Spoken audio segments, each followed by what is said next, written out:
আলোচনার বিষয় সুখী দম্পতি। বিষয় কি? কথা বলে না।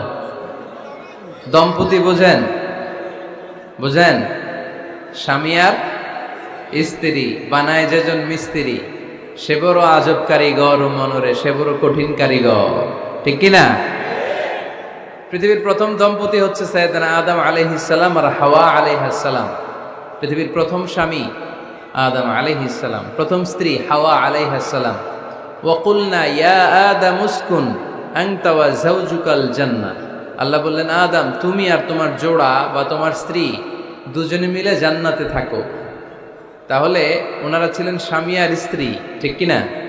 তাহলে এই দাম্পত্য সম্পর্কটা এটা জান্নাতি সম্পর্ক। কি সম্পর্ক? উত্তর দিতে হবে। দৌলতপুরের ভাইরা রাগ করছেন আমার সাথে? শীত লাগতেছে? উত্তর দেওয়া যাবে আওয়াজ করে? হ্যাঁ, আওয়াজ করে উত্তর দিবেন, মুখে তালা মেরে বসে থাকা যাবে না। তাহলে পৃথিবীর প্রথম স্বামীর নাম কি? আদম আলাইহিস সালাম। পৃথিবীর প্রথম স্ত্রী হাওয়া আলাইহাস সালাম। এই দাম্পত্য সম্পর্কটা বড় মধুর, বড় গভীর, বড্ড ভালোবাসার, ঠিক কিনা?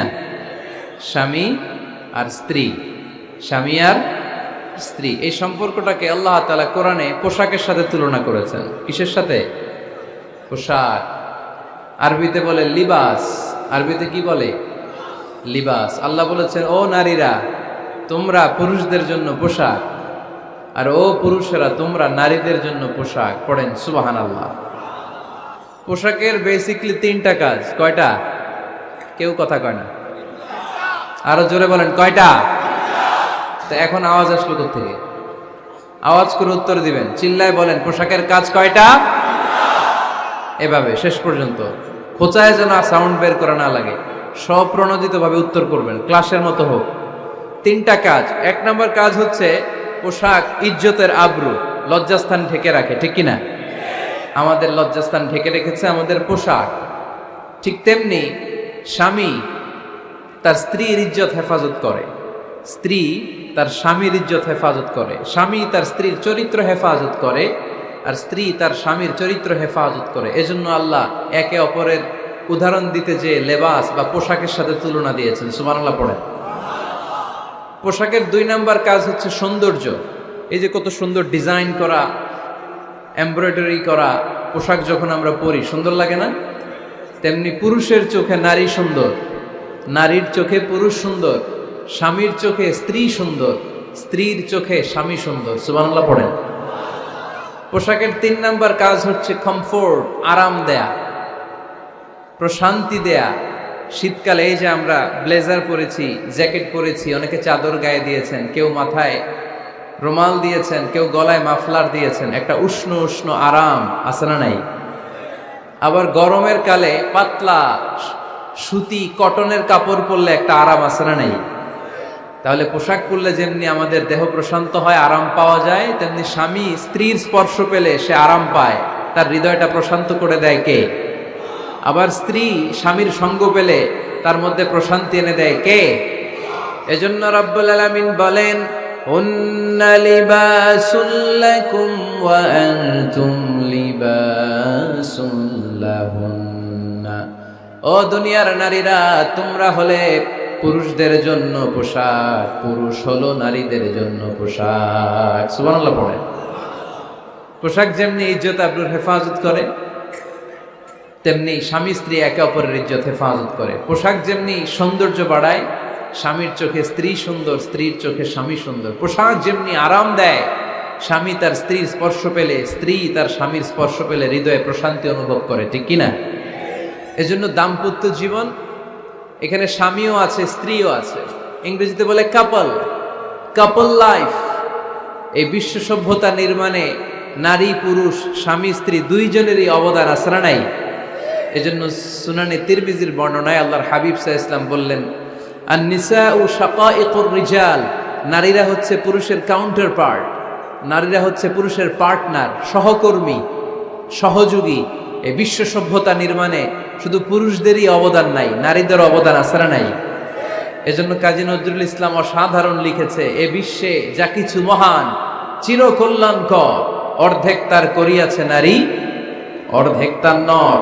তার মানে নর নারী, স্বামী স্ত্রী দুইজনেরই অবদান এই মানব সভ্যতায় আছে না নাই?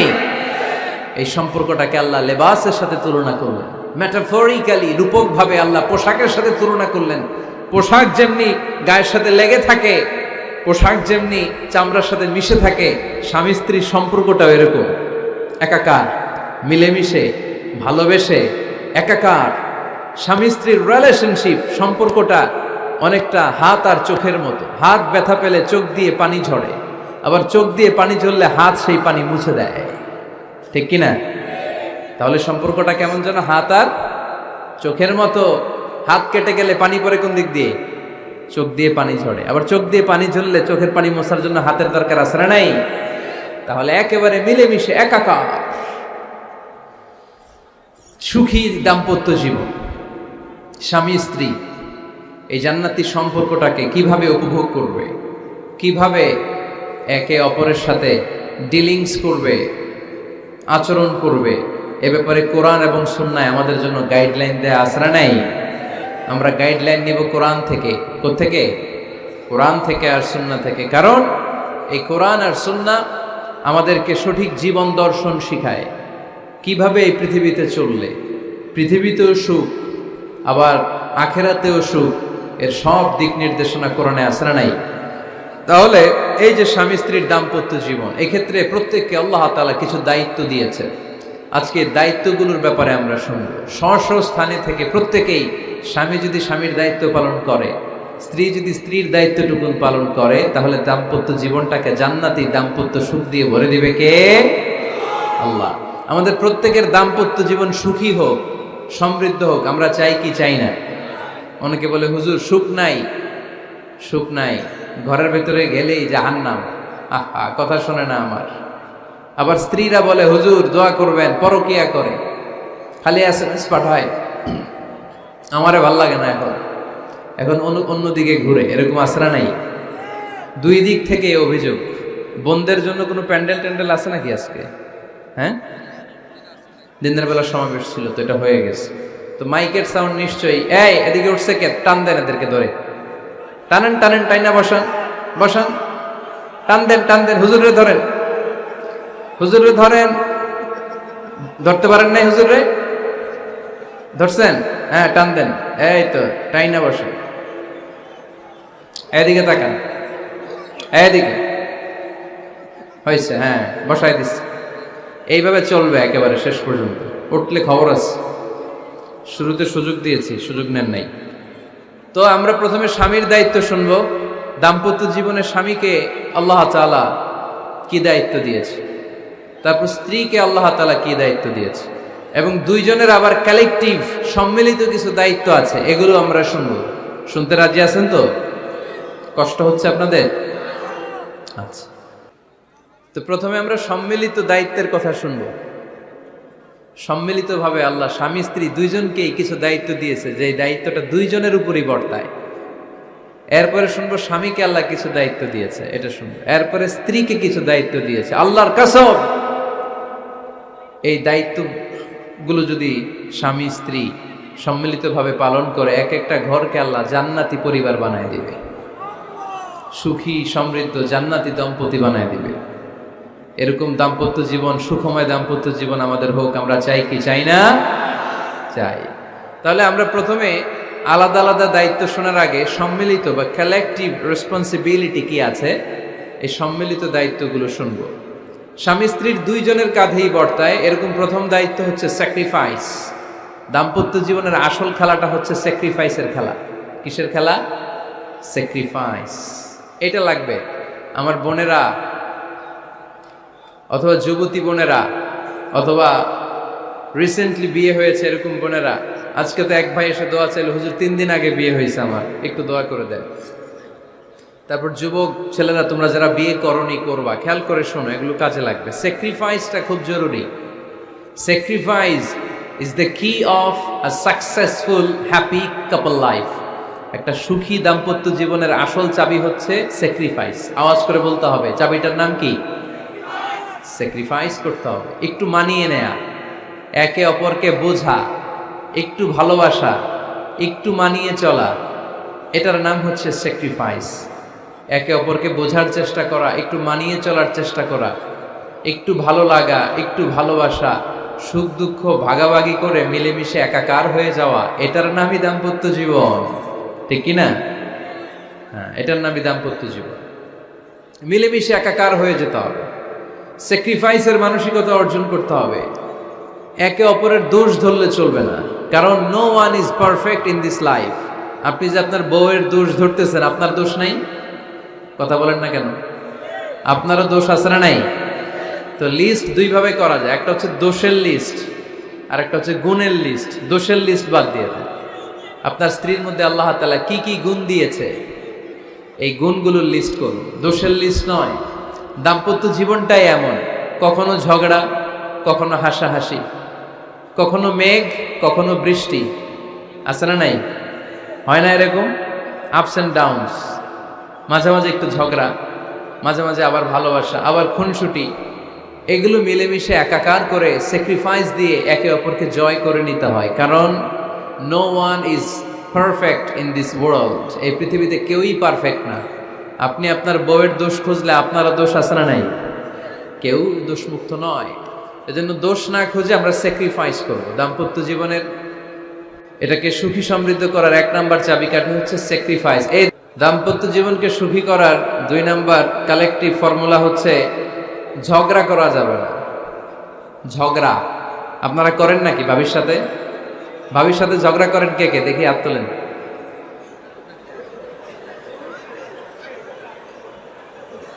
এইদিকে সব আল্লাহর ওলি, এরা ঝগড়া টগড়া করে না। আপনি করেন? এই সাহসী সন্তান আছে কিছু, মাশাআল্লাহ। ঠিক আছে, বেশি করেন না আবার।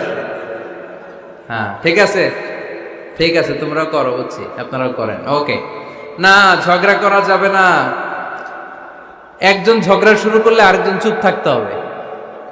দুইজনই ঝগড়া করলে, দুইজন রেগে গেলে ঝামেলা আসরা নাই।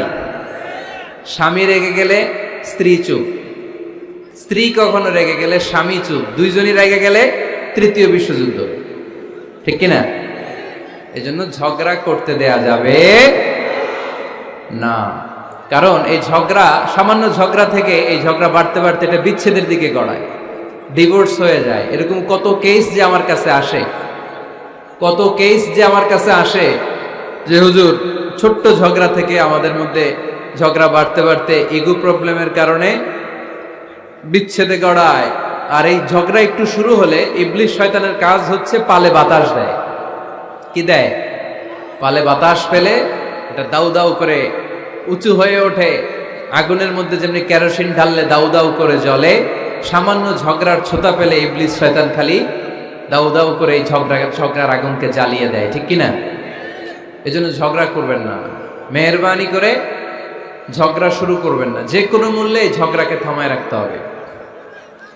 তো ফ্যামিলিতে ঝগড়া অনেক সময় হয়ে যায়, কিন্তু একজন ঝগড়া করলে আরেকজন চুপ থাকতে হবে। ঝগড়া নিয়ে একটা মজার গল্প আছে, শুনবেন? বিশৃঙ্খলা করলে তো গল্প শোনানো যাবে না, একেবারে চুপ। আমার দিকে তাকান, তাকিয়েছেন? ঝগড়া নিয়ে যে গল্পটা, সেটা হচ্ছে এক স্বামী ওয়াজ শুনে বাড়িতে গেছে রাত 11টায়। তো বাড়ির কাছাকাছি যেতে না যেতে স্ত্রীর আবার স্বভাব হচ্ছে রাতের খাবারটা স্বামীর সাথে একসাথে খায়, আলাদা খায় না। তো বাড়ির সামনে যেই স্বামী ফোন দিছে ওয়াইফকে, এই শুরু করার আগে দরজাটা খোলো, আমি চলে আসছি। তো ওয়াইফ এসে দরজা খুলে দিছে। এবার স্বামী ঘরে ঢুকে বলে, শুরু করার আগে রাতের খাবারটা দিয়ে দাও টেবিলে, খেয়ে ফেলি। স্ত্রী বেচারি ডাইনিং টেবিলে খাবার দিয়েছে, হাজব্যান্ড বেচারা ওয়াশরুম থেকে ফ্রেশ হয়ে ডাইনিং টেবিলে বসেছে, স্ত্রীও বসেছে। তো খুব বড্ড গরম। হাজব্যান্ড বলে, শুরু করার আগে ফ্যানটা ছাড়। এইবার তো স্ত্রী বেচারি রেগে মেগে আগুন, কি আসার পর থেকে শুরু করার আগে, শুরু করার আগে, কি শুরু করার আগে? হাজব্যান্ড বলে, এই তো শুরু হয়ে গেল। মানে কি? ঝগড়া। মানে কি? ঝগড়া। প্রিয় ভাইয়েরা, ঝগড়া করবেন না। স্বামী রেগে গেলে স্ত্রী চুপ থাকবেন, স্ত্রী রেগে গেলে স্বামী চুপ থাকবেন। কারণ সহিহ মুসলিমে এসেছে, ইন্না ইবলিসা ইয়াদাউ আরশাহু আলাল মা। ইবলিস শয়তান তার সিংহাসন গেড়েছে সাগরের উপর। কোথায়? ইবলিসের সিংহাসন কোথায়? সাগরের উপর। সুম্মা ইয়াবআসু সারায়াহু, সে প্রতিদিন সকালবেলা তার সাঙ্গপাঙ্গরে গোটা পৃথিবীতে পাঠায়, যা পৃথিবীতে ফাসাদ সৃষ্টি কর, ফাসাদ সৃষ্টি কর। ইবলিস যখন সাঙ্গপাঙ্গদেরকে গোটা পৃথিবীতে ছড়িয়ে দেয়, সারাদিন ধোকা দেওয়ার পরে, ওয়াসওয়াসা দেওয়ার পরে, রাত্রিবেলা ইবলিসের কাছে ফিরে আসে, এসে বলে, ও ইবলিস, আমি আজকে আল্লাহর বান্দাদেরকে দিয়ে মিথ্যা কথা বলিয়েছি। ইবলিস বলে, এটা তো কোনো ব্যাপারই না, এগুলাই তো তোদের কাজ। আরেক শয়তান বলে, আমি ওজনে কম দিয়েছি একজনের মাধ্যমে বাজারে। ইবলিস বলে, এটাও তেমন বড় কোনো কাজ নয়। আরেকজন বলে, আমি সুদের ডিলিংস করিয়েছি। ইবলিস বলে, এটাও কোনো কাজ নয়। আরেক শয়তান বলে, আমি মদের আড্ডাখানায় নিয়ে মসজিদে যেতে নিয়েছিল, সেখান থেকে সরিয়ে মদের আড্ডাখানায় আল্লাহর বান্দাদেরকে নিয়েছি। ইবলিস বলে, এইটাও তেমন বড় কোনো কাজ নয়। আরেক শয়তান এসে বলে, মা তারাকতুহু হাত্তা ফাররাকতু বাইনাহু ওয়া বাইনা ইমরাআতিহি, আমি এক আল্লাহর বান্দার সাথে বান্দির ঝগড়া লাগিয়ে, ঝগড়া করাতে করাতে তালাক পর্যন্ত নিয়ে গিয়েছি। মা তারাকতুহু হাত্তা ফাররাকতু বাইনাহু ওয়া বাইনা ইমরাআতিহি, আমি এক ইমানদার পরিবারকে ধ্বংসের শেষ প্রান্তে নিয়ে গিয়েছি। সামান্য ঝগড়ার পরে আমি ওয়াসওয়াসা দিতে দিতে, ঝগড়া বাড়াতে বাড়াতে তালাক পর্যন্ত নিয়েছি। ইবলিস বলে, শাবাশ, তুই তো কাজের মতো কাজ করেছিস, আমার কাছে আয়, আমার কাঁধে ওঠ।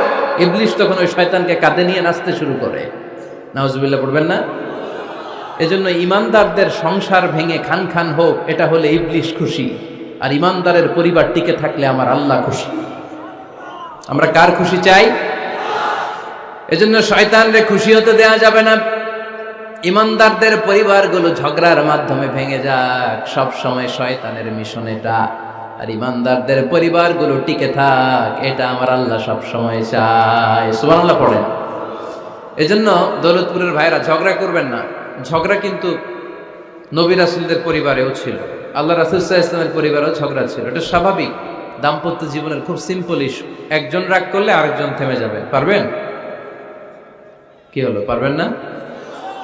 আল্লাহর হাবিব সাল্লাল্লাহু আলাইহি ওয়াসাল্লামের সাথে আম্মা জান আয়েশার ঝগড়া হতো। মজার একটা হাদিস শুনে, সহিহ বুখারীর হাদিস, মুসনাদে আহমদ ইবনে হাম্বলও এসেছে এই হাদিসটা। আম্মা জান আয়েশার সাথে ঝগড়ার পর আম্মা জান আয়েশাও রাগ, আল্লাহ রাসূল সাল্লাল্লাহু আলাইহি ওয়াসাল্লামও রাগ। এখন রাগ মিটানোর দরকার আছে না নাই? আল্লাহ রাসূল সাল্লাল্লাহু আলাইহি ওয়াসাল্লাম বললেন, আয়েশা চলো মিটমাট করে ফেলি। সুবহানাল্লাহ কইবেন না? চলো মিটমাট করি। তো কারে ডাকবো মিটমাটের জন্য? ওমর রে ডাকি। আম্মা জান আয়েশা বলে, না, ওমর গলিফ, ওমর খুব মেজাজ ওয়ালা, আমার ডর লাগে। তোমার আব্বারে ডাকি। আব্বারে ডাকেন, আব্বারে ডাকেন। খুশি হয়ে গেছেন আম্মা জান আয়েশা রাদিয়াল্লাহু। আবু বকর রাদিয়াল্লাহু চলে আসলেন, দাঁড়ালেন। এবার বিষ্ণু সাল্লাল্লাহু আলাইহি ওয়াসাল্লাম বললেন, তাতাকাল্লিমিন আও আতাকাল্লাম, কি ঘটছে আমাদের মাঝে, তুমি বলবা না আমি বলবো? আম্মা জান আয়েশা বললেন, তাতাকাল্লামু আনতা ওয়ালা তাকুল ইল্লা হাক্কান, আপনিই বলেন, তবে সত্য ছাড়া মিথ্যা বলেন না। আবু বকর রাদিয়াল্লাহু তাআলা আনহু শুনে রেগে গেলেন, কি এ কেমন কথা তোমার? নবীকে উদ্দেশ্য করে তুমি বলছো সত্য ছাড়া মিথ্যা বলবেন না, নবী কখনো মিথ্যা বলবে নাকি? রেগে মেয়ের গায়ে মেরেছে এক চোর। চোর খেয়ে আম্মা জান আয়েশা উল্টে পড়ে গেলেন। সাইয়েদনা আবু বকর রাদিয়াল্লাহু তাআলা আনহু রেগে গড়গড় করতে লাগলেন, আবার মারার জন্য উদ্যত হলেন। আম্মা জান আয়েশা রাদিয়াল্লাহু তাআলা আনহু বাঁচার জন্য এবার বিশ্বনবীর পিছনে যে আশ্রয় নিলেন। সুবহানাল্লাহ পড়বেন না? বিশ্বনবী সাইয়েদনা আবু বকরের সামনে দুই হাত মেলে ভেবে দাঁড়িয়ে গেলেন। আল্লাহর হাবিব যখন আম্মা জান আয়েশাকে বাঁচানোর জন্য দুই হাত উঁচু করে দাঁড়িয়ে গেলেন, সাইয়েদনা আবু বকর থেমে গেলেন। সাইয়েদনা আবু বকর এই পরিস্থিতি দেখে ঘর থেকে বের হয়ে ঘরের বাইরে দাঁড়ালেন। এবার আল্লাহর রাসূল সাল্লাল্লাহু আলাইহি ওয়াসাল্লাম আম্মা জান আয়েশাকে তুললেন, বললেন, ইয়া আয়েশা কাইফা রাআইতিনি আনকাসতুকি মিনার রাজুল, দেখলা নাকি কেমন করে আমি তোমার বাবার হাত থেকে তোমারে বাঁচালাম? আজকে আমি যদি সামনে দাঁড়িয়ে না বাঁচাতাম, তোমার বাবা তোমারে একেবারে মেরেই ফেলতো। সুবহানাল্লাহ পড়ে। দেখছো আয়েশা, আমি বাঁচাইলাম তোমারে, আমার সাথে ঝগড়া করো, আমি বাঁচাইলাম। এই কথা শুনে আম্মা জান আয়েশা রাদিয়াল্লাহু তাআলা লজ্জায় পড়ে হেসে দিলেন। সুবহানাল্লাহ পড়বেন না? এত আস্তে সুবহানাল্লাহ। লজ্জায় হেসে দিলেন। বিশ্বনবী সাল্লাল্লাহু আলাইহি ওয়াসাল্লাম এবার হেসে দিলেন। দুইজনের হাসাহাসি শুনে বাইরে থেকে আবু বকর রাদিয়াল্লাহু তাআলা আনহু হাসির আওয়াজ শুনে অবাক, কি রে এতক্ষণ যুদ্ধ, এখন আবার হাসি? কেন হাসে দেখার জন্য সাইয়েদনা আবু বকর রাদিয়াল্লাহু তাআলা আনহু ঘরের ভেতরে ঢুকলেন, ঢুকে দেখেন আম্মা জান আয়েশাও হাসে, বিশ্বনবীও হাসে। সাইয়েদনা আবু বকর হেসে দিলেন, আরশের উপর থেকে খুশি হয়ে গেলেন কে? এবার সাইয়েদনা আবু বকর বলেন, ইয়া রাসূলুল্লাহ, ইয়া হাবিবাল্লাহ, আশরিকানি ফি সিলমিকুমা কামা আশরাকতুমানি ফি হারবিকুমা। নবী গো, আপনাদের দুইজনের মধ্যে যুদ্ধ লাগলে যেমনি মিটমাট করার জন্য আপনি আমারে ডাকেন, আপনাদের এই আনন্দ ঘন মুহূর্তগুলোতে শরীক হওয়ার জন্য মাঝে মাঝে আমারে ডাইকে। সুবহানাল্লাহ পড়েন। আপনাদের মধ্যে যুদ্ধ লাগলে সন্ধি করার জন্য যেমনি আমারে ডাকেন, আপনারা যখন আনন্দ ঘন পরিবেশ এরকম খুনসুটি করেন, হাসাহাসিতে মেতে ওঠেন, তখন একটু আমারে রাইখেন। সুবহানাল্লাহ পড়বেন না? দেখেন, আল্লাহ রাসূল সাল্লাল্লাহু আলাইহি ওয়াসাল্লাম পৃথিবীর সবচেয়ে শ্রেষ্ঠতম মানুষ। উনাদের পরিবারেও ঝগড়া হতো, কিন্তু এই ঝগড়া কোনোদিন তালাক পর্যন্ত গিয়েছে? কথা বলেন না কেন? আল্লাহর হাবিব সাল্লাল্লাহু আলাইহি ওয়াসাল্লাম তার কোন স্ত্রীকে তালাক দিয়েছেন? প্রায় আম্মা জান আয়েশার সাথে রাগারাগি হতো। আল্লাহর হাবিব সাল্লাল্লাহু আলাইহি ওয়াসাল্লাম বলতেন, আয়েশা, কখন তুমি রেগে থাকো সেটাও আমি জানি, কখন তুমি আমার উপর খুশি থাকো সেটাও আমি জানি। ইয়া আয়েশা, ইন্নী লা আ'লামু ইযা কুনতি আন্নী রাদিয়া ওয়া ইযা কুনতি আলাইয়া গাদবা। আয়েশা, কখন রেগে থাকো তাও বুঝি, কখন খুশি থাকো তাও বুঝি। আম্মা জান আয়েশা বললেন, ইয়া রাসূলুল্লাহ, কেমনে বোঝেন? বিষ্ণুই বললেন, তোমার দোয়ার বাক্যগুলো শুনো বুঝি। যখন তুমি আমার উপরে খুশি থাকো তখন দোয়ার সময় তুমি এভাবে বলো, ওয়া রব্বি মুহাম্মদ, ও মুহাম্মাদের রব, আপনি আমাদের সব গুনাহ মাফ করে দেন। আর যখন তুমি আমার উপর রেগে থাকো তখন তুমি মুনাজাতের সময় বলো, ওয়া রব্বি ইব্রাহিম, ইব্রাহিমের রব, আপনি আমাদেরকে ক্ষমা করে দেন। তার মানে যখন তুমি রেগে থাকো তখন দোয়ার সময় আমার নামটা মুখে নিতে চাও না। সুবহানাল্লাহ পড়েন। তখন তুমি দোয়ার সময় অন্য নবীর নাম নাও। আম্মা জান আয়েশা বললেন, ইয়া রাসূলুল্লাহ, মা আহাজুরু ইল্লা ইসমাক, আমি তো শুধু নামটাই সরাই, আমার মুখ থেকে কেবল আপনার নামটাই সরায় রাখি, আমার হৃদয় থেকে কখনো আপনারে সরাতে পারি না। আমার হৃদয় জুড়ে আপনি, মা আহাজুরু ইল্লা ইসমাক, নবী হে, আমি শুধু দোয়ার সময় রাগের মাথায় আপনার নামটা বাদ দেই, হৃদয় থেকে তো আপনারে বাদ দিতে পারি না। সুবহানাল্লাহ পড়বেন না? তার মানে নবীদের ফ্যামিলি তো ঝগড়া এগুলো হতো, কিন্তু এটা তালাক পর্যন্ত গড়াতো না, ঠিক কিনা? তাহলে এখন থেকে আমাদের এই স্লোগান নিতে হবে যে ঝগড়া করলেও আমরা ডিভোর্সের দিকে যাব না। পারা যাবে? আর একজন রেগে গেলে আরেকজনকে চুপ থাকতে হবে। ভাবি রেগে গেলে আপনি চুপ, পারবেন? পারবেন না? ইনশাআল্লাহ। এই যারা বিয়ে করে না এরা ইনশাআল্লাহ, আর বাকিরা চুপচাপ। আওয়াজ করে পড়েন না ইনশাআল্লাহ। তাহলে প্রথমে স্যাক্রিফাইস, তারপর ঝগড়া করা যাবে না। 3 নাম্বার, দাম্পত্য জীবনের কোনো গোপন কথা অন্যের কাছে শেয়ার করা যাবে না। হাদিসে এসেছে, এটাকে বলা হয়েছে আ'যামুল আমানা, এটা সবচেয়ে বড় আমানত। যারা দাম্পত্য জীবনের একান্ত বিষয় কারোর সাথে শেয়ার করে তারা সবচেয়ে বড় কবিরা গুনাহ করে। আশারুন নাস বলেছেন বিশ্বনবী এদেরকে, সবচেয়ে নিকৃষ্ট মানুষ। ইয়াউমাল কিয়ামাতি মানজিলাতান, আল্লাহর কাছে কিয়ামতের দিন সবচাইতে নিকৃষ্ট হয়ে দাঁড়াবে ওই দম্পতি, ওই নারী কিংবা ওই পুরুষ, তুফদি ইলা যাওজিহি ওয়া ইউফদি ইলা যাওজিহা সুম্মা ইউনশিরু সিররাহা। তারা একান্ত সময়ে ফিজিক্যাল ইন্টিমেসিতে যা করে এটা পরে মানুষের কাছে বলে বেড়ায়, এরকম আছে না নাই? খবরদার, এটা বড় কবিরা গুনাহ। অনেক বোনরা একসাথে হলে দাম্পত্য জীবনের বিভিন্ন গোপন বিষয় নিয়ে কথা বলে, আছে না নাই? অনেক পুরুষরা একে অপরের সাথে, বন্ধুদের সাথে বিভিন্ন বিষয় নিয়ে শেয়ার করে, এটা এমন ওইটা এমন, এগুলো বলা যাবে? আর সিবাউ হারাম, দাম্পত্য জীবনের সব বিষয়, স্বামীর সব বিষয় স্ত্রীর কাছে আমানত, স্ত্রীর সব বিষয় স্বামীর কাছে আমানত রেখেছে কে? দাম্পত্য জীবনের এই প্রাইভেট লাইফের কোনো কিছু কিয়ামত পর্যন্ত অন্যের কাছে প্রকাশ করাকে হারাম ঘোষণা করে দিয়েছে কে? এজন্য খবরদার আমার বোনেরা, একসাথে মহিলারা হলে পেটের কথা, পিঠের কথা সব বের করে দেয়, আছে না নাই? কিছু থাকে না, সব বের হয়ে যায়। খবরদার, সব বললেও দাম্পত্য জীবনের কোনো কথা শেয়ার করা যাবে? আমার ভাইয়েরা খবরদার, আপনাদের দাম্পত্য জীবনের কোনো কথা আপনার বন্ধুর সাথে শেয়ার করতে পারবেন না। এগুলো ফ্যামিলি শান্তি নষ্ট করে, দাম্পত্য জীবনের সুখকে নষ্ট করে। তাহলে 3 নাম্বার, প্রাইভেসি বজায় রাখবেন, এটা দুজনেরই দায়িত্ব। 4 নাম্বার, অহেতুক সন্দেহ পরিহার করুন। অনেক স্ত্রী আছে হাজবেন্ডের খালি সন্দেহ করে, ওদিকে তাকাই লাগেন, ওই মেয়ের দিকে তাকাই লাগেন, মোবাইল দেখি, মোবাইল দাও, ফেসবুকের পাসওয়ার্ড দাও, ঢুইকা দেখি মেসেঞ্জারে কার সাথে চ্যাট করছে, এই অফিসের ফাইল দেখি, এই এটা দেখি, এই তোমার ইনবক্স চেক করবো, এদিকে দাও। আছে না নাই? এই সন্দেহ ঘরটারে জাহান্নামের টুকরা বানিয়ে ছেড়েছে। অহেতুক সন্দেহ করবেন না। আবার ভাইরা ভাবিদেরকে অহেতুক সন্দেহ করবেন, এই ওদিকে গেলা কেন, ওদিকে তাকাইলা কেন, এটা করলা কেন, ওইটা করলা কেন, দেখি তোমার মোবাইল, তোমার মোবাইলের গ্যালারি দেখি, লক করে রাখছো কেন, লক খোলো। আছে না নাই? অহেতুক সন্দেহ ফ্যামিলিটারে জাহান্নামের টুকরা বানিয়ে দেয়। হ্যাঁ, ভ্যালিড কোনো অপরাধ যদি স্বামী করে ফেলে, ভ্যালিড কোনো অপরাধ যদি স্ত্রী করে ফেলে, পরকীয়ার কোনো বিষয় যদি প্রমাণিত হয়, বসেন, কনসাল্ট করেন, একে অপরের সাথে কথা বলেন, জিজ্ঞেস করেন। কিন্তু অহেতুক, আমি অনেক ফ্যামিলি এরকম দেখেছি, আমার কিছু বন্ধুকেও আমি দেখেছি যে এদের অবস্থা খুব খারাপ, খালি সন্দেহ করে। আছে না নাই? এই সন্দেহের রোগটা বড় রোগ, এই রোগ থেকে বেরিয়ে আসতে হবে। অহেতুক সন্দেহ করা যাবে না। 5 নাম্বার, হাজব্যান্ড ওয়াইফের দায়িত্ব হচ্ছে একে অপরের সহযোগী হতে হবে, সহকর্মী। আল্লাহর জান্নাত পাওয়ার ক্ষেত্রে একে অপরের সহযোগী। আপনি একা জান্নাতে যাবেন, ভাবি জাহান্নামে, এটা আপনি চান? জি না, আওয়াজ নাই আমগো গলায়। আপনি এটা চান? ভাবি একা জান্নাতে যাবে, আপনি যাবেন না, এটা ভাবি চায়? চায় না। তাহলে গেলে একসাথেই যান না, একসাথেই যান, একসাথেই যাবেন, আলাদা না। এজন্য আল্লাহর আনুগত্যে, আল্লাহর ইবাদতে, দাম্পত্য জীবনে একে অপরের সহযোগী হতে হবে। স্বামী ভুল করলে স্ত্রী সুন্দর করে শুধরে দিবে, স্ত্রী ভুল করলে স্বামী শুধরে দিবে। ফজরের সময় স্ত্রী হাজবেন্ডকে ডেকে দিবে, উঠতে না চাইলে ঠান্ডা পানির ছিটা দিবে। কারণ জান্নাতে একা যাওয়া যাবে না, গেলে দুইজনই যাবে। কথা কয় না? দুইজনেই জান্নাতে যাওয়ার দরকার আছে না নাই? যত বেশি আপনারা আল্লাহর আনুগত্যে আগাতে পারবেন, তত আপনাদের মহাব্বত বাড়ায় দিবে কে?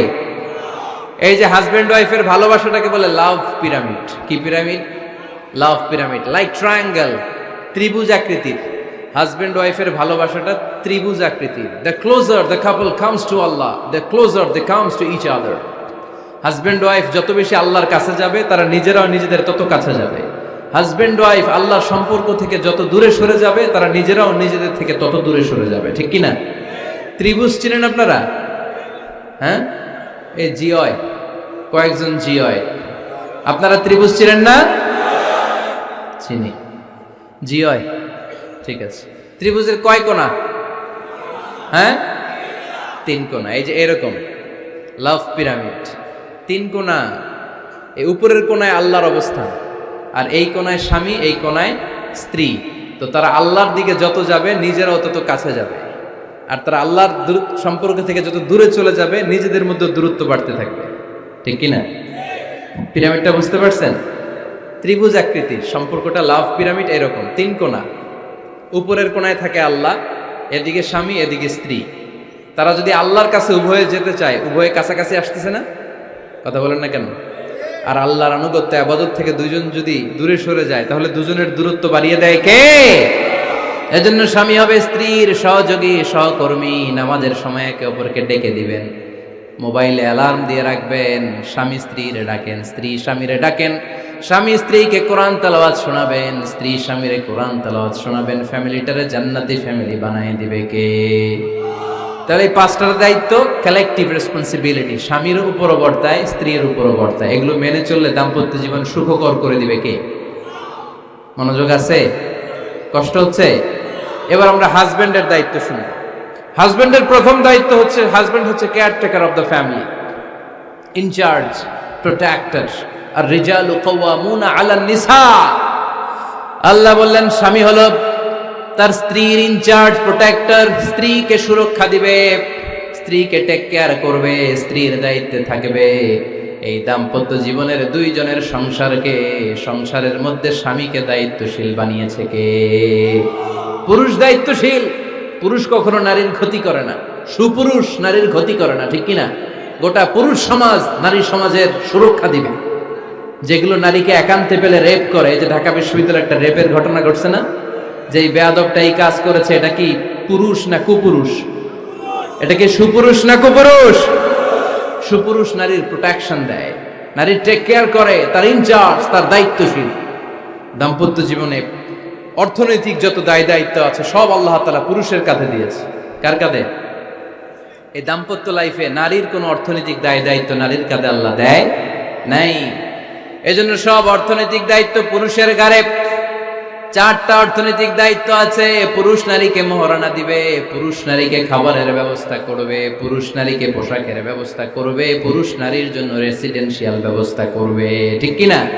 وآتوا النساء صدقاتهن نحلة فإن طبن لكم عن شيء منه نفسا فكلوه هنيئا مريئا। সুবহানাল্লাহ পড়ে। সব স্বামীদেরকে আল্লাহ ডেকে বললেন, ও স্বামীরা শোনো শোনো, বিয়ের পর সাথে সাথে স্ত্রীর কাছে তুমি মোহরানা আদায় করে দাও। মোহর দেয়া নফল নাকি ফরজ? জোরে বলেন। তোমরা কি দাও? সিলটি পুলা মোহরানা দাও? হ্যাঁ, মোহরানা দিতায় নাকি যৌতুক খাইতা? খিতা করতা? হ্যাঁ, কি দিব? মোহরানা দিব। মোহরানা দেয়াকে ফরজ করেছে কে? আল্লাহ। তো মোহর দিতে টাকা লাগে না? এই টাকার দায়িত্ব পুরুষের ঘাড়ে দিছে কে? 2 নাম্বার দায়িত্ব, আলাল মাউলুদি লাহু রিজকুহুন্না ওয়া কিসওয়াতুহুন্না বিল মা'রুফ।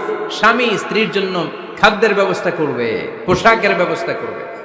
3 নাম্বার, ওয়াসকিনুহুন্না মিন হাইসু সাকানতুম মিন ওয়াজদিকুম। নিজের সামর্থ্যের মধ্যে থেকে স্ত্রীর জন্য রেসিডেন্সিয়াল একটা এরিয়ার ব্যবস্থা করে দিবে। সুবহানাল্লাহ পড়ে। তাহলে অর্থনৈতিক দায়িত্বের মধ্যে 4টা: মোহরানা দেয়া, মিলস খাবারের ব্যবস্থা করা, মানে ফুডিং অ্যান্ড ক্লোথিং, পোশাকের ব্যবস্থা করা, সর্বশেষ রেসিডেন্সিয়াল ব্যবস্থা করা। এই যে অর্থনৈতিক সব দায়িত্ব, খরচ যেখানেই আছে সব দায়িত্বগুলো পুরুষের কাঁধে দিল কে? চিল্লায় বলেন কে? খরচের সবকিছু আল্লাহ তাআলা পুরুষের কাঁধে দিয়েছে। এটা হচ্ছে পুরুষের ফিনান্সিয়াল দায়িত্ব। এবার দাম্পত্য জীবনে পুরুষের নন ফিনান্সিয়াল কিছু দায়িত্ব আল্লাহ তাআলা দিয়েছেন, এগুলো আমরা শুনব। এদিকে ওঠাওটি করলেন কে কে দেখি? আটকান, এদেরকে আটকান। ধরেন ধরেন, এদেরকে ধরেন। হ্যাঁ, কি হয়েছে? শেষ করে দিব তো? খিতা খৈতা? হ্যাঁ, জোরে মাতো। চলবে চলবে? হ্যাঁ, তাকবীর পড়েন তো দেখি। যারা চলবে বলতেছেন লিল্লাহে তাকবীর।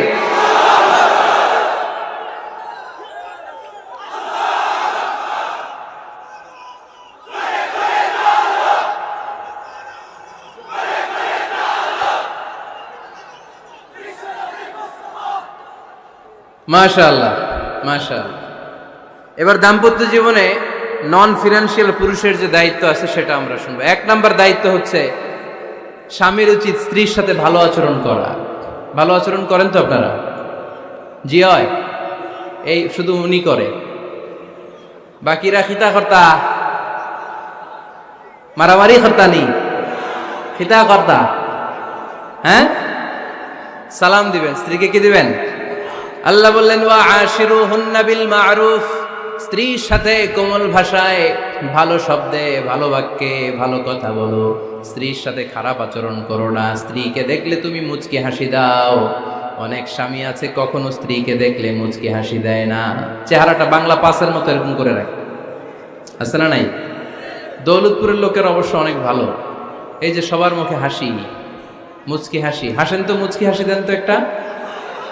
আওয়াজ করলে মুচকি হাসি হয় নাকি? এটা মুচকি হাসি, দাঁত দেখা যাবে না, সাউন্ড হবে না, শুধু এখানে একটু একটা এক চিলতে হাসির একটা ঝলক পড়বে, এটার বলে মুচকি হাসি। কেন? রাসূলুল্লাহ সাল্লাল্লাহু আলাইহি ওয়াসাল্লাম আকসারু তাবাসসুমান। আল্লাহর হাবিব সাল্লাল্লাহু আলাইহি ওয়াসাল্লাম সব সময় মুচকি হাসতেন। অনেকে আছে চেহারা গোমরা করে রাখে, জীবনেও হাসে না, এরকম আছে না নাই? দেখছেন এরকম আছে? এই এলাকায় তো নাই না? আছে। হাসবেন হাসবেন। মুচকি হাসতে পয়সা লাগে না। পয়সা লাগে?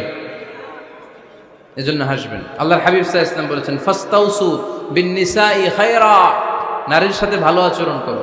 নারীদেরকে বাঁকা পাঁজরের হাড় দিয়ে তৈরি করা হয়েছে। এই হাড়কে সোজা করতে গেলে ভেঙে যাবে, রেখে দিলে বাঁকাই থেকে যাবে। তো কি করতে হবে? ফাস্তাউসু বিন নিসাই খায়রা, কোমল আচরণ করো। আবার আল্লাহর হাবিব সাল্লাল্লাহু আলাইহি ওয়াসাল্লাম বললেন রিফকাম বিল কাওয়ারিদ, নারীদেরকে কাচের তৈজসপত্র বাসনের সাথে গ্লাসের সাথে আল্লাহর হাবিব সাল্লাল্লাহু আলাইহি ওয়াসাল্লাম তুলনা করলেন। কাচের তৈজসপত্র, কাচের গ্লাস, কাচের প্লেট যেমনি আস্তে তুলতে হয়, আস্তে রাখতে হয়, নারীদের সাথে এরকম কোমল আচরণ করার আদেশ দিয়েছে কে? কাচের গ্লাস, তৈজসপত্র, জগ কিভাবে রাখেন আপনারা? খুব জোরে এরকম থপাস করে নাকি? উঠানোর সময় থপাস করে উঠান? খুব স্মুথলি এটা ধরতে হয়, স্মুথলি এটা রাখতে হয়। তেমনি নারীদের সাথেও স্মুথলি আচরণ করবেন।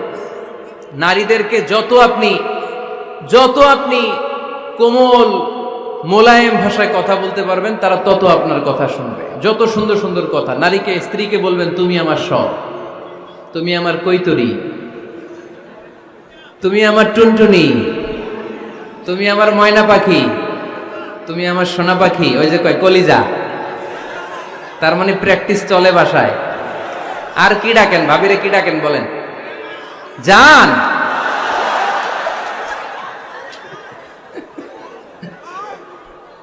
জান ডাকেন। আর ভাবি কি ডাকে আপনাদেরকে? বাবু। কি ডাকে? বাবু ডাকে। আর কি ডাকে? হ্যাঁ, বেবি।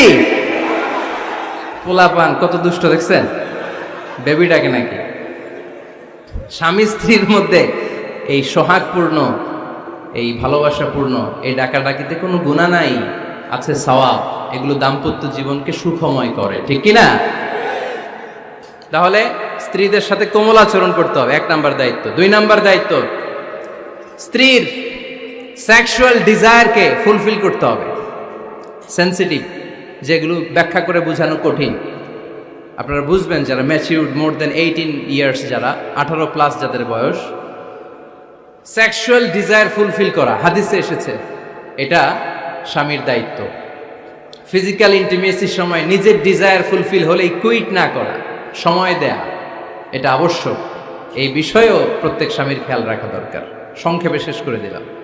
3 নাম্বার, স্ত্রীর ব্যক্তিগত বৈধ কাজে স্বাধীনতা দিতে হবে স্বামীর। অনেক স্বামী এই ছোট্ট বিষয় নিয়ে মারামারি লাগায় ফেলে ঘরে। স্ত্রীর ব্যক্তিগত বৈধ যে চয়েস, এটাতে আপনি স্বাধীনতা দিবেন। স্ত্রীর মনে চায় রান্না বান্না শিখতে, আপনি বললেন তুমি কম্পিউটার শিখো, কিলাকিলি আছে না নাই? স্ত্রীর মনে চায় কাঁথা সেলাই শিখতে, নকশি কাঁথা, আপনি বললেন না তুমি ল্যাঙ্গুয়েজ শিখো, ঝামেলা আছে না নাই? না, আপনার স্ত্রী আর একটা ইন্ডিভিজুয়াল, প্রত্যেকের আলাদা ব্যক্তিগত রুচি, চাহিদা, মতামতের গুরুত্ব আছে না নাই? এজন্য প্রত্যেক স্বামীর উচিত স্ত্রীর বৈধ ব্যক্তিগত যে কাজ, অবৈধগুলা না। আবার স্ত্রী বলল যে জি বাংলা দেখবো, তুমি একটা টিভি নিয়ে আসো, আনা যাবে? কথা বলেন। স্ত্রী বলল চলো পহেলা বৈশাখে আমরা নাচানাচি করব, তুমি আর আমি মিলে, এটা মানা যাবে না। স্ত্রীর ব্যক্তিগত বৈধ কাজের স্বাধীনতা দেয়া। আম্মা জান আয়েশা রাদিয়াল্লাহু তাআলা আনহা বলেন, ওয়া কানা লি সাওয়াহিবু ইয়ালআবনা মাই, বুখারীর বর্ণনা। আমি যখন আল্লাহর হাবিব সাল্লাল্লাহু আলাইহি ওয়াসাল্লামের বাড়িতে বউ হয়ে আসলাম, আমার কিছু খেলার সাথী ছিল। আমি কাপড় দিয়ে পুতুল বানাতাম আর ঘোড়া বানাতাম, এগুলো দিয়ে খেলতাম। আমার সাথীরা আসলে রাসূল সাল্লাল্লাহু আলাইহি ওয়াসাল্লাম ঘরের পর্দা নামিয়ে দিয়ে আমার জন্য ঘরটা ছেড়ে দিত। সুবহানাল্লাহ কইতে পারলেন না? আল্লাহর হাবিব সাল্লাল্লাহু আলাইহি ওয়াসাল্লাম কখনো বলতেন না আয়েশা তোমার বান্ধবীরা যেন ঘরে না আসে, কখনো বলতেন না আয়েশা আমি নবী মানুষ, তুমি নবীর বউ, তুমি কেন পুতুল দিয়ে খেলো, তুমি যেন কাপড় দিয়ে পুতুল বানাও, কেন ঘোড়া বানাও, এগুলো বন্ধ করো। কোনদিন বিশ্বনবী আম্মা জান আয়েশা রাদিয়াল্লাহু তাআলা আনহার পুতুল খেলায় বাধা দেন নাই, সাথীদের সাথে খেলাধুলায় কখনো বাধা দেন নাই। সুবহানাল্লাহ পড়েন। ছোট্ট মেয়েদের জন্য কাপড়ের পুতুল দিয়ে খেলাধুলা করা এটা জায়েজ, কারণ ছোট্ট মেয়েরা দেখবেন পুতুল বানায়, এটার দুধ খাওয়ায়, এটার জন্য রান্না করে, এটার গোসল করায়। এটাকে ছোট্ট মেয়েদের জন্য পুতুল খেলা জায়েজ রাখা হয়েছে এজন্য, কারণ তারাই কিছুদিন হবে এই প্রজন্মের মা। তাদের সন্তানদেরকে কেমন করে লালন পালন করবে তার একটা প্র্যাকটিস খেলার ছলেই ছোটবেলায় হয়ে যায়। সুবহানাল্লাহ পড়েন। এজন্য 3 নাম্বার দায়িত্ব স্ত্রীর ব্যক্তিগত হালাল যে কাজগুলো আছে তার ব্যক্তিগত এই ভালো কাজগুলোতে আপনার স্বাধীনতা দিতে হবে, বাধা দেয়া যাবে না। 4 নাম্বার দায়িত্ব, স্ত্রীর প্রশংসা করবেন। কি করবেন? প্রশংসা। আমরা খালি দোষ খুঁজি, তোমার রান্না ভালো না, তোমার চেহারা ভালো না, তোমার বাপ ভালো না, তোর মা ভালো না, তোর 14 গোষ্ঠী খারাপ, আছে না নাই? তো এই বেডি আপনার ভালোবাসবে? এই বেডি তো আজীবন আপনার বদনাম করবে, ঠিক কি না? কোনোদিন তারে আপনি প্রশংসা করলেন না, প্রশংসা করবেন। স্ত্রীর চেহারার প্রশংসা করেন, যে তুমি সুন্দর, তুমি সুন্দরী, এরকম বলেন, খুশি হবে না? হ্যাঁ, তুমি সুন্দর তাই চেয়ে থাকি, সে কি মোর অপরাধ? কোনো অপরাধ নাই, ইচ্ছা মতো গাইতে থাকেন স্ত্রীর শানে গান, সব আসারা নাই। তবে শুধু স্ত্রীকে শোনানো যাবে, ভাবিরে শোনানো যাবে, শালীরে শোনানো যাবে, পাশের বাড়ির কাউরে শোনানো যাবে? দেখেন ইসলাম কত চেক এন্ড ব্যালেন্স। স্ত্রীকে আপনি গান শোনান, কোনো গুনাহ নাই, আছে শুধু সওয়াব। তাহলে 4 নম্বর পয়েন্ট হচ্ছে এপ্রিসিয়েশন। সারাদিন এই মহিলাটা ফজরের পর থেকে উঠে ঘর গোছায়, মশারিগুলো খোলে, বিছানা পরিষ্কার করে, বাচ্চাদেরকে ক্লিন করে, স্কুলের টিফিন রেডি করে দেয়, বাচ্চাদেরকে স্কুলে যেতে দেয়, আপনার জন্য খাবার রেডি করে, কাপড় ধোয়, ঘরের সবাইকে দেখভাল করে। একদিনও আপনি তার এপ্রিসিয়েশন করলেন? এরকম ডাকাইত স্বামী আছে না নাই? দৌলতপুরে নাই, এখানে সব ভালো। এপ্রিসিয়েট করবেন। আমরা ভুলে যাই, একটা থ্যাঙ্কস দিতে ভুলে যাই, একটা জাযাকিল্লাহ, আল্লাহ তোমাকে জাযা দেখ, এটাও বলি না। এদিকে তাকান, বলবেন তুমি সুন্দরী, তুমি অনন্যা, তুমি সুস্নিগ্ধা, তুমি প্রিয়ংবদা, তুমি সুহাসিনী, তুমি সুকেশিনী, তুমি সুভাষিনী, তুমি অসূর্যম পোষ্যা, মেঘ কালো কেশ, কাজল কালো চুল, হরিণের মতো ডাগর ডাগর দুটি তোমার চোখ। আহা হা হা, যে পোলাপাইন খুশি হয়ে গেছে। আহা হা, ওরা মুখস্থ রাখতেছে, বলবে এগুলা, বিয়ে করা নাই কিন্তু এখনো। তো জায়গা মতো বলবা, গার্লফ্রেন্ডে বলো না। আবার কাকে বলবা? স্ত্রীকে। কাকে? স্ত্রীকে। পারা যাবে না? একটু এপ্রিসিয়েশন দেওয়া যাবে না ওনাদেরকে? একটু প্রশংসা করবেন। প্রশংসা পেলে নারীরা বড্ড খুশি হয়। যদি আপনি বলেন যে তোমার রান্নাটা আজকে অসাধারণ হয়েছে, দেখবেন আরেক বাটি আইনা দিতেছে, খাইতে পারতেছে না, এরপরে পাতে তুলে দেয়, আরেকটু খাও, আরে খাও না, আছে না নাই? ওই যে প্রশংসা করছেন, খুশি হয়ে গেছে তো। আপনি 10,000 টাকার বান্ডিল দিয়ে আপনার বউকে যত খুশি করতে না পারবেন, রান্না মজা হয়েছে এইটা বলে আপনি অনেক বেশি খুশি করতে পারবেন। আল্লাহর হাবিব সাল্লাল্লাহু আলাইহি ওয়াসাল্লাম কখনো স্ত্রীদের রান্নার বদনাম করে নাই। সুবহানাল্লাহ পড়বেন না? আওয়াজ করে পড়েন সুবহানাল্লাহ। আজ থেকে স্ত্রীর সৌন্দর্যের প্রশংসা করবেন, কাজের প্রশংসা করবেন, রান্নার প্রশংসা করবেন, এপ্রিসিয়েশন দিবেন। পারবেন তো? রান্নার প্রশংসা নিয়ে মজার একটা গল্প আছে, শুনতে চান? তো উঠতে শুরু করলেন যে, হ্যাঁ, এখন আর কে কারে ধরবে? অনেকে উঠে গেছে। 2টার দিকে যারা বসা, প্রায় আমার মাহফিলগুলোতে এই সমস্যা হয়।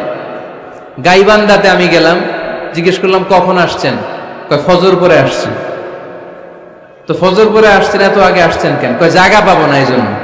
লক্ষ লক্ষ মানুষ, কে কাকে নিয়ন্ত্রণ করবে? লক্ষ লক্ষ মানুষ। আমার জীবনে এত বড় প্যান্ডেল আমি কথা বলি নাই। এরা সকাল থেকে বসে আছে, পেশাব আটকে রাখছে, এটা ক্ষতিকর না? এরা আজহারিকে দেখার পরে এরপরে ওঠা আরম্ভ করছে, দেখাইছি, কয় দেখে গেছি হুজুর, এরপরে চলে যাচ্ছে। তা আপনাদের কি অবস্থা এরকম? হ্যাঁ, আচ্ছা ঠিক আছে। তো রান্নার প্রশংসা নিয়ে যে মজার গল্পটা আপনাদের শোনাতে চাই, এদিকে তাকান, মনোযোগী হন।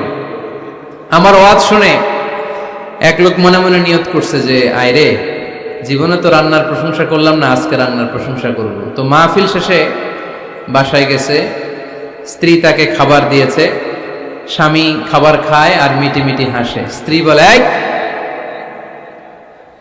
মাহফিল শুনে আসছো, রাত বাজে 12টা, খাচ্ছ ভালো কথা, হাসো কেন? তো স্বামী বলে, হাসি এর কারণ হচ্ছে তোমার রান্নাটা আজকে এত মজা হয়েছে না জীবনে, আজকে বাড়াই বাড়াই করতেছে, তো জীবনে এত মজার রান্না খাই নাই। রান্না মজা হয়েছে শুই না। স্ত্রী তো রেগে গেছে, কি গত 10 বছর ধরে তোমারে রান্না করে খাওয়াই, একদিনও রান্নার প্রশংসা করলা না। আর আজকে পাশের ঘরের ভাবি একটু গরুর গোশতের তরকারি পাঠাইছিল বাটিতে করে। পাশের ঘরের ভাবি একটু আমাদের বাড়িতে তরকারি পাঠাইছিল, তো ওই তরকারি দিয়েই তোমাকে খাবার দিছি। আজকে আর রান্না টান্না আমি করি নাই। তো ওই বেটির রান্না তোমার এত ভালো লাগছে, এই 10 বছরে একদিনও কইলা না, আজকে এটা কইলা। খাও খাও, তোমার মজার খাওয়া, আর রান্ধুন না। তো প্রশংসা করলে বুঝে শুনে করবেন, একটু এনশিওর হবেন যে রান্নাটা করছিল কে। তা না হইলে কিন্তু ঘরে চুলায় আগুন জ্বলবে না, টানা রোজা রাখা লাগবে, ঠিক কিনা? তো 4 নাম্বার গেলে এপ্রিসিয়েশন, একটু এপ্রিসিয়েশন দিবেন। আল্লাহর হাবিব সব সময় স্ত্রীদের প্রশংসা করতেন। সেই বুখারীর বর্ণনা, আল্লাহর হাবিব বলেন, ইন্না ফাদলা আয়েশা আলান নিসা কাফাদলি সারিদ আলা সাইরিত তাআম। আরব ভূখণ্ডের মধ্যে সব খাবারের উপরে সারিদ খাবার যেমনি সেরা, দুনিয়ার সব নারীদের মধ্যে আমার আয়েশা তেমনি সেরা। সারিদ একটা খাবার আছে। আমি যখন মিশরে পড়তাম আল আজহার ইউনিভার্সিটিতে, আমাদের ইউনিভার্সিটিতে সরকারের পক্ষ থেকে সরকারিভাবে খাবার দেয়া হতো। আমাদের খাবারের খরচ বহন করতেন ওমানের সুলতান কাবুস। এই গত 3-4 দিন আগে ইন্তেকাল করেছেন। নাম শুনছেন আপনারা? প্রায় 40 বছরেরও বেশি মনে হয়, 45 বছর বা 50 বছরের লম্বা সময় উনি ওমানের প্রেসিডেন্ট ছিলেন। উনি আমাদের খাবারের খরচটা বহন করতেন। কিছুদিন আগে ইন্তেকাল করেছেন। আমরা ওনার জন্য দোয়া করি, আল্লাহ তাআলা এই সুলতান কাবুসের জীবনের গুনাহগুলো মাফ করে নিক, ওনার সমস্ত খেদমত আল্লাহ কবুল করে নিক। তো আমাদের আল আজহার ইউনিভার্সিটির হোস্টেলে ঈদের দিন একটা খাবার দিত, এটার নাম ছিল সারিদ। রুটি আর গোশত এগুলোকে ম্যাশড করে একটা স্তর বানাতো, এটা কেটে কেটে আমাদেরকে দিত। এটাকে বলে সারিদ। আরব দেশে সবচেয়ে দামি খাবার। আমাদের দেশে যেমনি পোলাও, গরুর রেজালা, রোস্ট, এগুলো খুব উন্নত খাবার ধরা হয়, বিয়েতে সার্ভ করা হয়। আরব দেশে ওইটাকে বলে সারিদ, শ্রেষ্ঠ খাবার। আল্লাহর হাবিব বললেন, সব খাবারের মধ্যে যেমনি সারিদ সেরা, নারীকুলের মধ্যে তেমনি আমার আয়েশা সেরা। দেখেন কেমনে এপ্রিসিয়েট করতেন। আম্মা জান আয়েশাকে তিনি সব সময় আদর করে হামায়রা বলে ডাকতেন। হামায়রা মানে লাল সুন্দরী বউ। কি সুন্দরী? আম্মা জান আয়েশা রেগে গেলে গাল দুটো আনার ফলের মতো লাল হয়ে যেত, এজন্য ডাকতেন, ও আমার লাল সুন্দরী বউ। সুবহানাল্লাহ কইতে পারলেন না? আবার আম্মাজান খাদিজাতুল কুবরা তাহেরা রাদিয়াল্লাহু তাআলা আনহার ব্যাপারে বলতেন, ইন্নী ক্বাদ রুজিকতু হুব্বাহা। সহিহ মুসলিমের বর্ণনায় তিনি বলতেন, খাদিজার ভালোবাসা আল্লাহ তাআলা আমার হৃদয়ে রিজিক হিসেবে দিয়েছে। আওয়াজ করে পড়েন আল্লাহু আকবার। তো এইজন্য এপ্রিসিয়েট করবেন। 5 নাম্বার হচ্ছে আপনার ভালোবাসা স্ত্রীকে প্রকাশ করুন। এক ছাদের নিচে আজীবন বসবাস, 20 বছর হয়ে গেছে এদের সংসার, একদিনও মুখ ফুটে বলতে পারে নাই তোমারে ভালোবাসি। পারছেন? হ্যাঁ, কে কে পারছেন? দেখে হাত তোলেন। হাত অর্ধেক তুলে আবার নামায়, ভেজাল আছে, ঠিক কিনা? ভালোবাসি বলছিলেন? কারে বলছিলেন? ভাবিকে না গার্লফ্রেন্ডকে? হ্যাঁ, স্ত্রীকে বলবেন। নিজের স্ত্রীকে বলবেন আই লাভ ইউ। কি বলবেন? কথা বুঝে না বোধহয়। কি বলবেন? সবাই বলেন। কি বলবেন? মুরব্বী একজনও কয় না, কয় এতদিন কইছি না, অহনো কম না। বলবেন, ভালোবাসা প্রকাশ করবেন। স্ত্রীরা এটা খুব চায়, স্বামীর পক্ষ থেকে এই খুনসুটিগুলো খুব পছন্দ করে। আপনি আজকে যে বলেন, দেখবেন ফ্যামিলির সুখ বাড়তে শুরু করছে।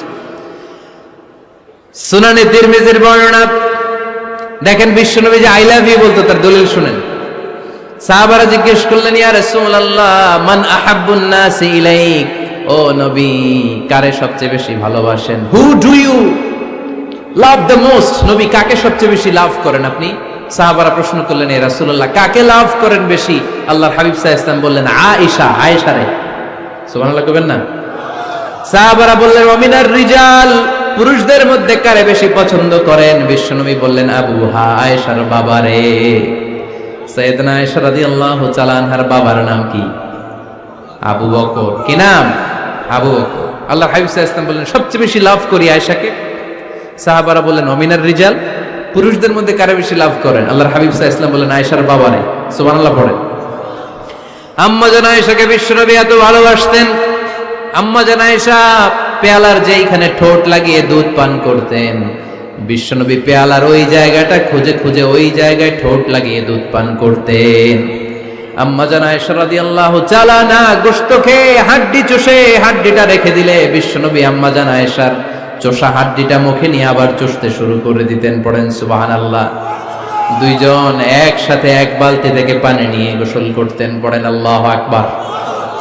তাহলে এভাবে ভালোবাসা প্রকাশ করতে পারবেন তো? 6 নাম্বার স্বামীর দায়িত্ব হচ্ছে গৃহস্থলী ছোটখাটো যে কাজ আছে এই কাজগুলোতে হেল্প করা। আমরা অনেক সময় এগুলোর লজ্জা মনে করি। আল্লাহর হাবিব সাল্লাল্লাহু আলাইহি ওয়াসাল্লাম আমাদের মডেল। আল্লাহর হাবিব সাল্লাল্লাহু আলাইহি ওয়াসাল্লাম ঘরের কাজে সাহায্য করতেন। আপনারা এইভাবে ওটা শুরু করলেন? হ্যাঁ, বউকা বসেন বসেন বসেন, শেষ করে দিচ্ছি আর 10 মিনিট, বসেন। আল্লাহর হাবিব সাল্লাল্লাহু আলাইহি সাল্লাম ঘরের কাজে সাহায্য করতেন। আপনারা ঘরের কাজে সাহায্য করেন তো? আম্মা জান আয়েশা বলেন বিশ্বনবী নিজ হাতে জুতা সেলাই করেছেন, নিজ হাতে জামা সেলাই করেছেন। মুসনাদে আহমদ ইবনে হাম্বলের বর্ণনা, আল্লাহর রাসূল সাল্লাল্লাহু আলাইহি ওয়াসাল্লাম দুধ খেতে মন চাইলে নিজ হাতে ছাগলের দুধ দহন করেছেন। সুবহানাল্লাহ। নিজে আটার খামির বানাতেন, আম্মা জান আয়েশা চুলায় সেকা দিতেন। আবার আম্মা জান আয়েশা রাদিয়াল্লাহু তাআলা আনহা আটার খামির বানাতেন, বিশ্বনবী এটা চুলায় সেকা দিতেন। সুবহানাল্লাহ পড়েন। দুধ খেতে চাইলে নিজ হাতে বিশ্বনবী ছাগির ওলান থেকে দুধ দহন করে আম্মা জান আয়েশার কাছে এনে দিয়ে দিতেন। সুবহানাল্লাহ পড়েন। তাহলে ঘরের কাজে সহায়তা করবেন, ঘরের কাজে সহায়তা। 7 নাম্বার হালাল এন্টারটেইনমেন্ট, হালাল বিনোদন, এটা ইসলাম জায়েজ রেখেছে। অনেকে আমরা বিনোদনটাকে হারাম মনে করি, এরকম আছে না নাই? হ্যাঁ, বিনোদন 2 ধরনের, একটা হারাম এন্টারটেইনমেন্ট আর একটা হচ্ছে হালাল এন্টারটেইনমেন্ট। আম্মা জান আয়েশা রাদিয়াল্লাহু তাআলা আনহাকে নিয়ে মরুভূমিতে দৌড়াদৌড়ি করতেন। ভাবির সাথে দৌড়াদৌড়ি করছেন কারা কারা? দেখি হাত তোলেন। হ্যাঁ, দৌড়াদৌড়ি করছেন কোথায়? যৌতুকের লেগে হেতে দৌড়াইছেন? হেতি বাসাল্লাই দিছে দৌড়, এই দৌড়াদৌড়ি না। আম্মা জান আয়েশা রাদিয়াল্লাহু তাআলা আনহার সাথে বিশ্বনবী মরুভূমিতে দৌড়াদৌড়ি করেছেন। বলেছেন আয়েশা দেখো কে কার আগে ওই খেজুর বাগান ধরতে পারে, তুমি আগে না আমি আগে। একবার বিশ্বনবী জিতলেন, তার 7 বছর পরে প্রথমে আম্মা জান আয়েশা রাদিয়াল্লাহু তাআলা আনহা ওই দৌড়ে জিতলেন। তার 7 বছর পরে বিশ্বনবী জিতে আম্মা জান আয়েশাকে হারায় দিলেন। পড়েন সুবহানাল্লাহ। ঈদের দিন আম্মা জান আয়েশাকে হাবাসি সাহাবাদের তীর আর বল্লম দিয়ে যে খেলা চলতে এই খেলা দেখাতেন। সুবহানাল্লাহ পড়েন। বিশ্বনবী খেলা দেখাতেন আম্মা জান আয়েশাকে। এই হচ্ছে স্বামীর দায়িত্ব। হালাল এন্টারটেইনমেন্ট আপনি করতে পারবেন। মাদ্রাসার বিল্ডিং এর কন্ট্রাক্টরের জন্য দোয়া চেয়েছেন, আমরা দোয়া করি আল্লাহ কবুল করুক। আমার ছেলে মেয়ের বিয়ের বয়স হয়ে গেল, পরিবারে বিয়ের কথা বলতে পারি না, লজ্জায়। আহারে কি কষ্ট। মনে করি পরে করে, এটা বললে তারা বলবে এখনো বয়স হয় নাই বিয়ের, পরিবার থেকে বিয়ের কথা চিন্তা করে না। এ ব্যাপারে কিছু বলুন। কিছু বললাম। এই সমস্যা পুরো বাংলাদেশের, ছেলে মেয়েদেরকে সময় মতো বিয়ে দেয় না। ইউটিউবে এই নিয়ে আমার কথাবার্তা পাবেন, শুনে নিয়ে। ছেলের বাবা মেয়ের বাবাদেরকে বলি, ছেলে মেয়েরা উপযুক্ত হলে বিয়ে দিয়ে দেন। বিয়ে না দিলে যৌবনের তাড়নায় যত পাপ করবে, এই পাপগুলো মা বাবার কাঁধেও আশ্রা নেই। আচ্ছা, 8 নাম্বার স্বামীর দায়িত্ব হচ্ছে, স্বামীর দায়িত্ব বলেই এখন দোয়া। স্ত্রীর মতামতের গুরুত্ব দিবেন। অনেক স্বামী আছে বাজার করতে গেলে নিজের যেটা মন চায় ওইটাই কিনে, আশ্রা নাই। নিজে গরু খাবে, খাসি খাবে, খালি ওইটাই কিনে। আপনার বউ হয়তো পছন্দ করে আচার, পছন্দ করে জলপাই, আমড়া, এগুলো আনে না, আশ্রা নাই। খোঁজ খবর নিবে। অনেকে ফ্ল্যাট কিনতে মনে চায়, হুট করে কিনে ফেলে না। ভাবিরে জিজ্ঞেস করবেন কোন দিকে কিনলে ভালো হয়, ওয়াশরুমটা কোন দিকে দিতে হবে, কিচেনটা কোন দিকে দিলে সুবিধা, জানালাগুলো কোথায় দিলে সুবিধা, এগুলো সব ডিসাইড করে নেবেন। এই কারণেই দাম্পত্য জীবনে সুখ নাই। 9 নাম্বার, একসাথে সময় কাটাবেন। 6 মাসের বেশি কোনো লোক তার স্ত্রীর অনুমতি ছাড়া বাইরে যে প্রবাস জীবন কাটাতে পারবে না। এদেশের অনেক লোক প্রবাসে সময় কাটায়। 6 মাসের বেশি স্ত্রীকে রেখে দিয়ে কোনো হাজব্যান্ড বিদেশে থাকতে পারবে না। সিলেটিরা লন্ডনে থাকে, 6 মাস পরেই আসতে হবে, ঠিক কিনা? সর্বশেষ কথা হচ্ছে স্ত্রীর জন্য দোয়া করবেন। স্বামীর পক্ষ থেকে স্ত্রীর জন্য দোয়া, এটার গুরুত্ব আছে না নাই? বিশ্বনবী তার স্ত্রীর জন্য দোয়া করতেন। স্ত্রীর জন্য দোয়া করবেন, রব্বানা হাব লানা মিন আজওয়াজিনা ওয়া যুররিয়াতিনা কুররাতা আ'য়ুন ওয়াজআলনা লিল মুত্তাকিনা ইমামা। ও আল্লাহ, আমার স্ত্রীদেরকে, আমার সন্তানদেরকে আমার চক্ষু শীতলকারী বানিয়ে দেন। পড়েন আমিন। আল্লাহ আমার স্ত্রীকে এমন বানান, স্ত্রীকে দেখলেই যেন আমার হৃদয়টা প্রশান্ত হয়, আমার চোখ যেন জুড়িয়ে যায়। এই 10টা দায়িত্ব স্বামীর সুখী দাম্পত্য জীবনের জন্য। স্ত্রীর দায়িত্ব আজকে বলার সুযোগ হলো না, অন্য কোথাও অন্য কোনো মাহফিলে এই বিষয় নিয়ে আলোচনা করব যে একটা সুখী দাম্পত্য জীবনের জন্য স্ত্রীকে আল্লাহ কি দায়িত্ব দিয়েছে। এই দায়িত্বগুলো আপনারা ইউটিউব থেকে শুনে নেবেন। আপনারা সবাই ভালো থাকুন, সুস্থ থাকুন, সুন্দর থাকুন। আমাদের প্রত্যেকের দাম্পত্য জীবন হোক সুখকর, সুন্দর, আনন্দময়।